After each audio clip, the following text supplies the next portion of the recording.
Bonjour. Je vous en prie, monsieur, asseyez-vous. Merci. Donc bonjour, je suis Caroline Bertrand, je suis directrice régionale. Moi je suis Grégory Anton, chargée de recrutement et de RH. Je suis Béatrice Garnier, inspectrice en immersion commerciale. Et je suis Roger Stunkman, recruteur dans un cabinet indépendant. Donc pouvez-vous nous transmettre votre CV s'il vous plaît? Oui, bien sûr. Merci beaucoup. Merci. Et tout. Merci. Bon, là c'est bon? Oui, c'est parfait. Donc déjà félicitations pour ce parcours. Merci. Et on arrive à l'entretien individuel. Donc je vais vous laisser vous présenter en citant vos études et votre parcours professionnel. Alors, je m'appelle Gérard. Après mon bac, j'ai effectué mon service militaire durant lequel j'ai été pompier. Puis, en rentrant de mon service militaire, j'ai débuté dans la vente, donc d'abord en faisant du porte-à-porte. Mon intérêt pour la vente s'est ensuite développé et j'ai donc décidé d'en faire justement mon métier. J'ai ensuite évolué au long de ma carrière en passant de salarié à manager. À travers ces différents emplois, j'ai pu développer une certaine polyvalence et acquérir de l'expérience qui me sera profitable pour cet emploi. Très bien, donc merci pour votre présentation. Pour en revenir au test, on vous en donnera une copie, mais quand on regarde dans l'ensemble, il y paraît plutôt des capacités ou des volontés managériales, alors que le poste proposé se tourne davantage vers le conseil, donc c'est-à-dire un poste de commercial. Qu'est-ce que vous pouvez nous en dire et pensez-vous avoir les capacités nécessaires pour assurer ce poste et les responsabilités attendues alors que vos anciens emplois concernaient en grande majorité des compétences de management? Le test a détecté, je dirais, ma carrière professionnelle parce que finalement, il reprend l'ensemble des expériences et des compétences que j'ai pu acquérir.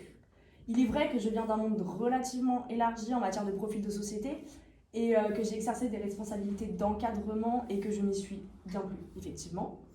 Cependant, je vois à travers ce poste une possibilité d'évolution qui me permettrait d'obtenir un poste de manager dans cette même entreprise, justement.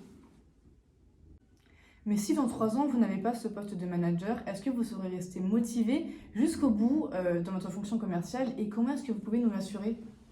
Quitte à devenir délégué, je veux être le meilleur. Il est sûr que mon objectif final est de devenir manager, cependant, si ce poste n'est pas vacant, je saurai rester motivé et investi dans mon travail. Alors qu'est-ce qui va faire que vous allez devenir le meilleur? Je pense que j'en ai les qualités. Je suis persévérant, cela s'illustre notamment à travers mon service militaire et également par ma profession de pompier que j'ai exercée à l'époque parallèlement. J'ai su rester motivé et investi dans les objectifs que je m'étais fixés. Je suis également enthousiaste, convaincant et j'ai le sens de la répartie. J'ai pu développer ces compétences lors des activités de porte-à-porte que j'ai fait à l'époque. J'ai aussi acquis une certaine capacité de leadership via mes nombreux emplois de manager. C'est pourquoi je pense pouvoir devenir le meilleur dans ce domaine et pouvoir apporter mes compétences au profil de mes collaborateurs. Les méthodes de vente des commerciaux, elles sont très différentes d'il y a longtemps. Et en effet, il y a une adaptabilité qu'on va devoir vous demander.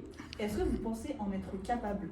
Alors certes, je n'ai pas exercé dans ce domaine depuis de nombreuses années. Cependant, je saurais m'adapter car à travers les différentes activités de manager, j'ai pu suivre indirectement les évolutions de ce poste commercial ainsi que ses enjeux. Donc grâce au réseau que je me suis créé au fil des années. Je ne me suis donc jamais réellement éloignée de ce domaine. Dernière question cruciale pour ce poste, comment supportez-vous la hiérarchie? Alors je n'ai aucun souci avec la hiérarchie, j'ai été exposée durant de nombreuses années et cela ne m'a jamais dérangée.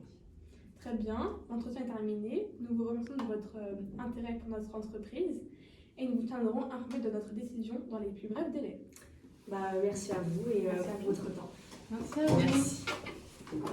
Au revoir, merci. Au revoir. Au revoir, bonne journée. Merci. Au revoir. Bonne Au revoir. continuation, au revoir.